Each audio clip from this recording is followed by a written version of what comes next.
उसके बाद बेस के आधार पर हम लोगों ने देखा कुछ प्रमुख मूवमेंट की बात की। जालियांवाला बाग, आपने रॉलेट एक्ट के बारे में पढ़ा ही था। रॉलेट एक्ट क्या था भाई, कई बार पॉइंटों में बेस के आधार पर बताया कि एक ऐसा काला कानून जिसे ब्लैक कानून भी कहते थे, ब्लैक लॉ कहा जाता था।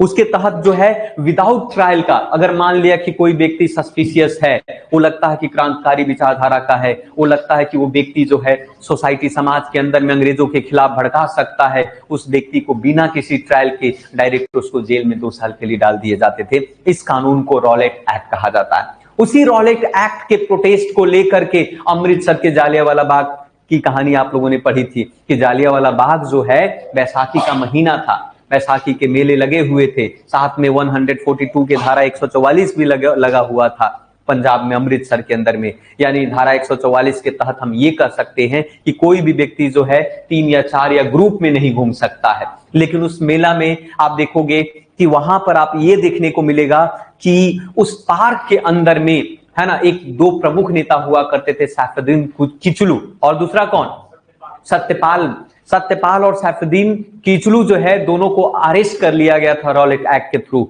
उसी के प्रोटेस्ट में, विद्रोह में शांतिपूर्वक जालियांवाला बाग के अंदर में लोग जो है भाषण कर रहे थे, ग्रुप में बटे हुए थे, मेला भी लगा हुआ था। तभी आपको पता होगा कि ये खबर जो है वहां के पुलिस ऑफिसर को जाती है, जनरल ओडायर, माइकल ओडायर ने शायद कहा कि उस धारा के अकॉर्डिंग जाओ और जाकर बिना किसी वार्निंग के हजारों लोग जो जालियांवाला बाग में जो इकट्ठा थे उन पर गोलियां बरसाना शुरू कर देता है। उस जालियांवाला बाग में मात्र एक दरवाजा और एक विशाल सा कुआं हुआ करता था। उस दरवाजे पर तोप खाने और बहुत सारे पुलिस ऑफिसर तैनात कर दिए जाते थे। मतलब यहां तक कि ये भी कुछ कहानियों में ये कहा गया है इन्वेस्टिगेशन के दौरान में कि जालियांवाला बाग में जो माइकल ओडायर है, जो डायर है, वो डायर जो है वो उन लोगों को, भीड़ों को इंटरवेन भी नहीं किया, यानी कि उसको वार्निंग भी नहीं दी कि हम आप पर गोलियां बरसाने वाले हैं। ऐसा कुछ नहीं उन्होंने किया और डायरेक्ट आने के बाद कुछ देर के बाद गोलियां की फायर शुरू हुई। इतनी गोलियां आज भी दीवारों को भी उस जालियांवाला बाग के जो चीजें उसको म्यूजियम बना दिया गया।